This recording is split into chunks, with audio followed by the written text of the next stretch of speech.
What if I told you that some of the blood sugar supplements people trust the most might be doing almost nothing except draining your wallet? And what makes this even more frustrating is that most people buying these products aren't careless. They're doing their research, they're reading the labels, they're trying to make a real change. But the market they're shopping in was built on something very specific: hope. And hope, unfortunately, is very easy to sell. One of the supplements on this list is so overhyped that millions of people buy it every month without ever realizing the dose inside the bottle is too weak to do anything meaningful.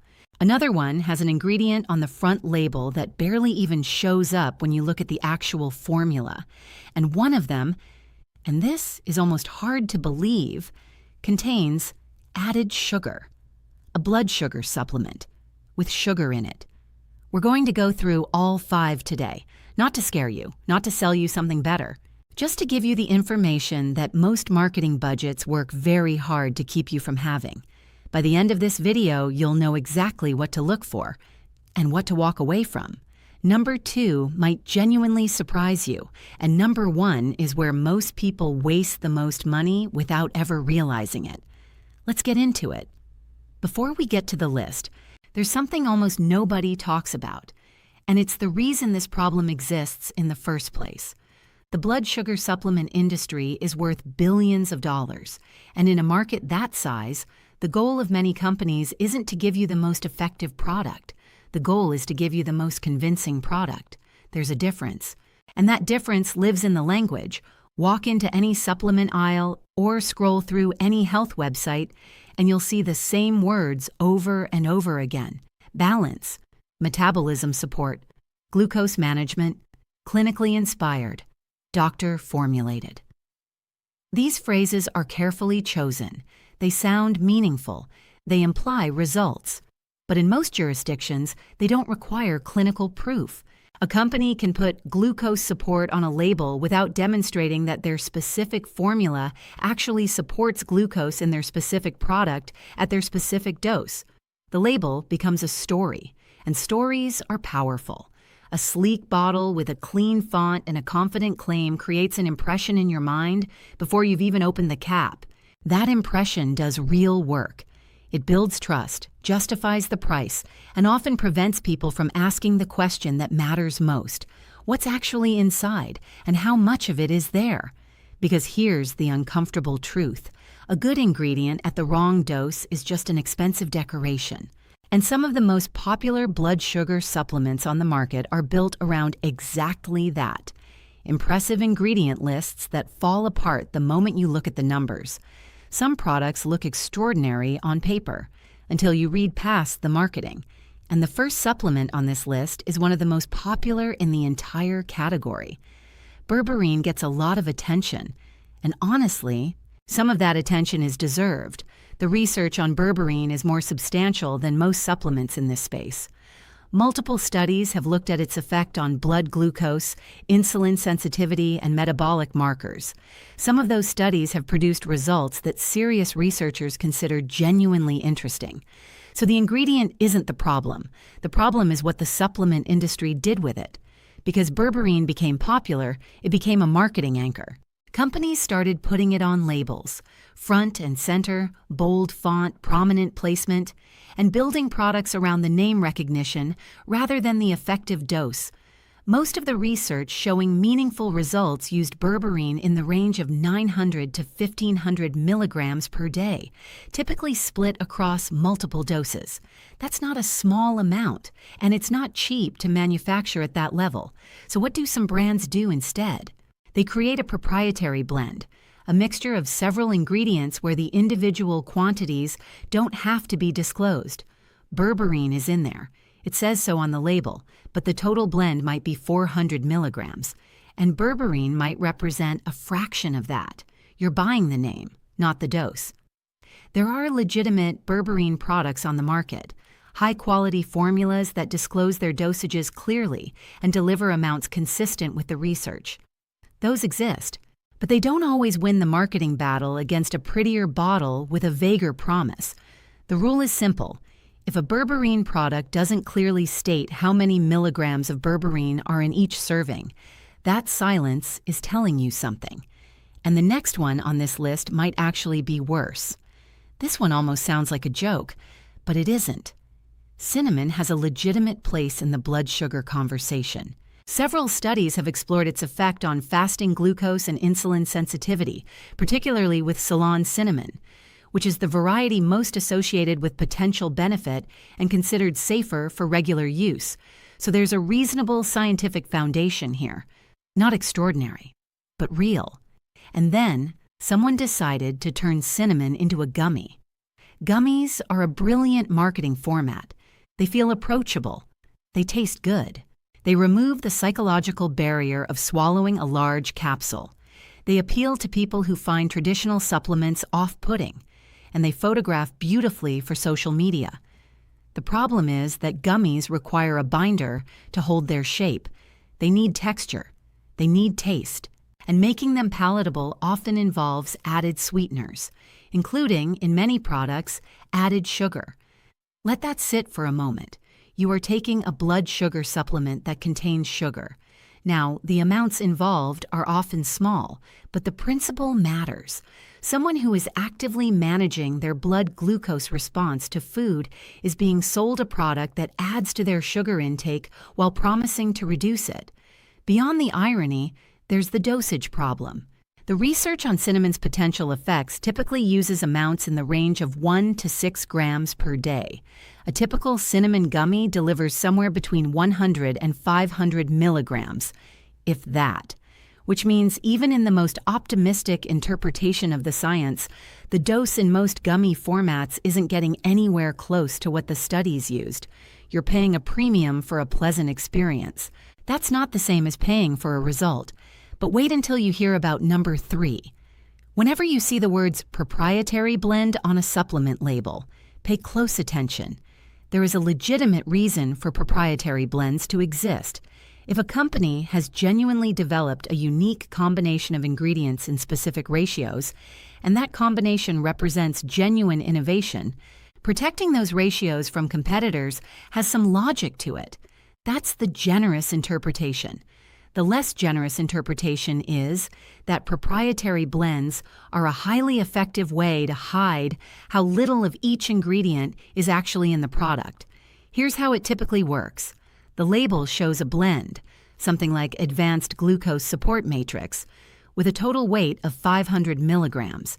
Listed inside that blend, berberine, chromium, alpha-lipoic acid, Gymnema sylvester, bitter melon extract, impressive lineup, all ingredients with some research behind them, but the total is 500 milligrams.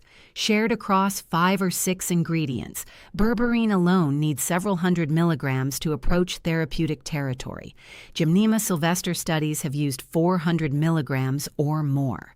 Alpha-lipoic acid research typically involves 300 to 600 milligrams. You cannot meaningfully dose all of these simultaneously inside a 500 milligram blend.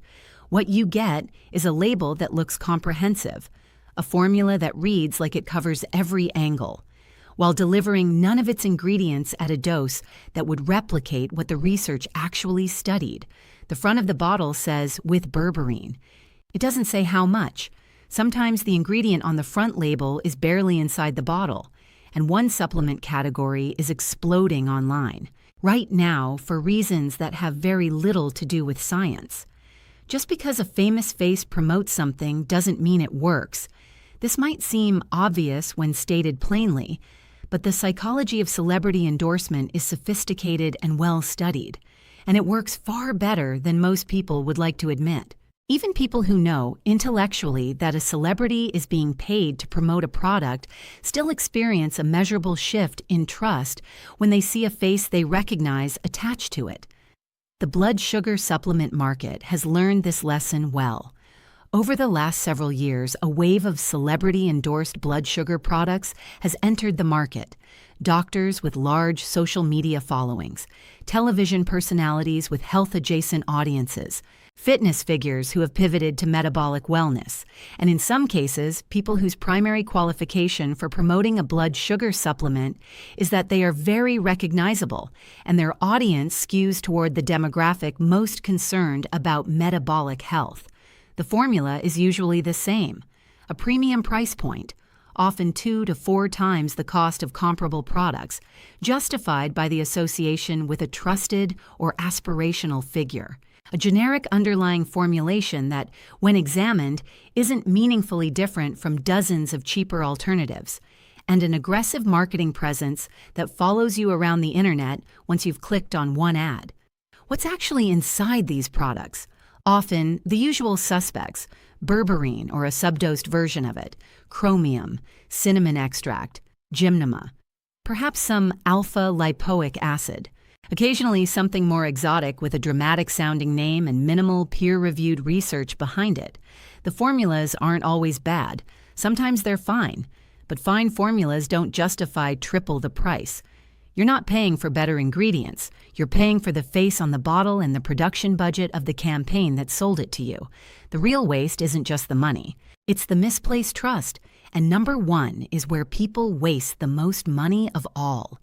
This is where things cross a line, not just into bad value, into something that can actively cause harm, not through a dangerous ingredient, but through a dangerous expectation.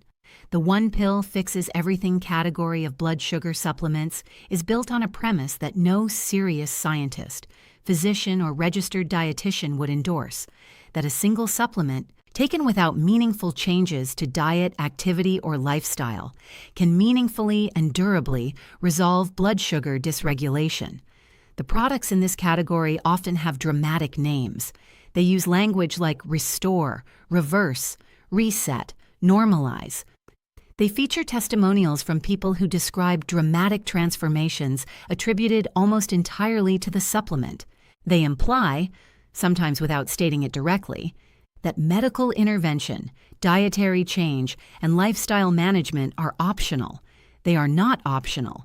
Blood glucose regulation is a complex physiological process involving the pancreas, the liver, muscle tissue, the gut microbiome, sleep quality, stress hormones, and the cumulative effect of years of dietary patterns.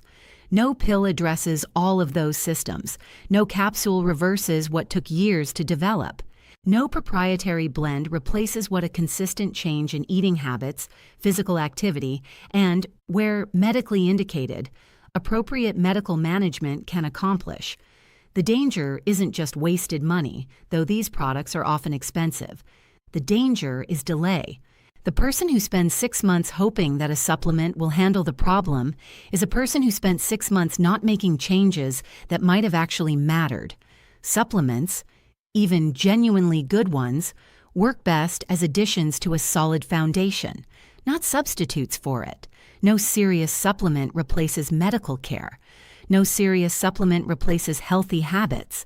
And any product that suggests otherwise isn't selling you health. It's selling you a story. Here's the honest summary. Not every blood sugar supplement on the market is useless.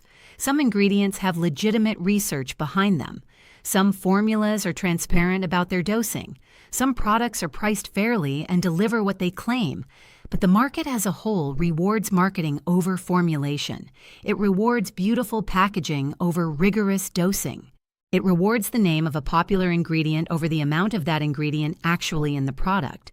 And it rewards the emotional power of hope over the inconvenient complexity of actual metabolic health. The 5 categories on this list: underdosed, berberine blends, sugar-containing gummies, hidden proprietary blends, celebrity-endorsed generic formulas, and miracle one-pill promises represent the most common ways people spend money that produces no meaningful result. What actually protects you isn't a better supplement, it's a better question. Before you buy anything, ask, does this label tell me exactly how much of each ingredient is inside? Is that amount consistent with the doses used in published research? Is the price justified by the formula or by the marketing? And is this product being presented as an addition to good habits or as a replacement for them? Learning to read labels, really read them, past the branding and the claims and the bold fonts, might save you more than money. It might save you months of misplaced hope, and that's worth more than anything in a bottle. Now I want to hear from you. What blood sugar supplement have you tried? And did it actually deliver results, or did it just disappoint? Drop it in the comments. The real information in this space comes from people who've actually tried things, not from the companies selling them.